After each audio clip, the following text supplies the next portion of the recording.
Welcome back, everyone. Pastor Gabe. I'm here with my friend Rudy Manrique. Rudy, give us a quick synopsis. You just finished seminary. Yeah, I just graduated from Westminster Seminary, California with my Master's of Divinity. I'm currently serving as the pastoral intern at Grace Presbyterian Church in Yorba Linda and going to hopefully be licensed and ordained as Minister of Word and Sacrament in the Presbyterian Church in America. Awesome. Rudy's the guy I go to for all my theological devotional questions.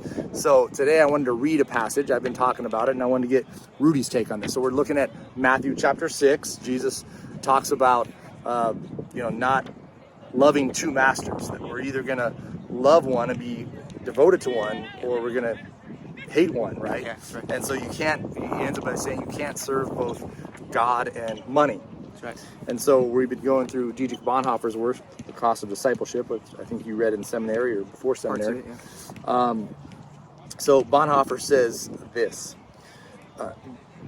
God and the world, God and its goods are incompatible, because the world and its goods make a bid for our hearts, and only when they have won them do they become what they really are. That is how they thrive, and that is why they are incompatible with allegiance to God. Our hearts have room only for one all-embracing devotion, and we can only cleave to one Lord. Every competitor to that devotion must be hated. As Jesus says, there is no alternative. Either we love God or we hate him.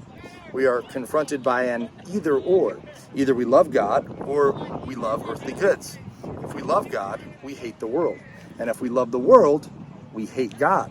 It makes no difference whether that love be conscious and deliberate or not. In fact, it is morally certain that it will be neither, and that our conscience and deliberate desire will be to serve two masters, to love God and the good things of life. We shall indignantly repudiate the suggestion that we hate God, and we will be firmly convinced that we love him. Whereas by trying to combine love for him with love for the world, we are turning our love for him into hatred, and then we have lost the single eye, and our heart is no longer in fellowship with Jesus. Our deliberate intentions make no difference to the inevitable result. Ye cannot serve two masters if ye be followers of Jesus Christ. What's your 30-second take on that passage? Because I've talked about it the last 2 days. Let's get a fresh take. Yeah, I think that the first thing that comes to mind when I hear a passage just read like that is we're not here for ourselves. We're not here to accumulate treasures for ourselves. I immediately think of the Westminster Confession of Faith, actually Westminster Shorter Catechism, question number 1. What is the chief end of man?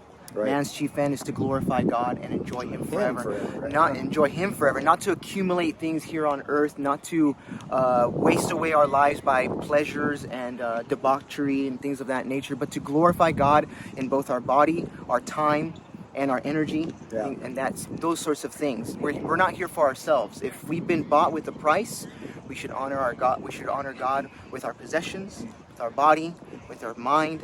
Everything is determined by our love for Christ.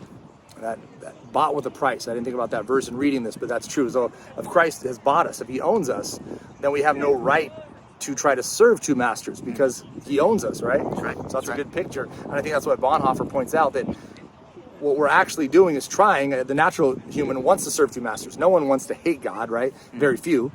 Most people want God on their side, but they want us to use God to fulfill their agenda. And so I like how he says everyone would repudiate that they hate God. But by serving two masters, we're hating God. Right?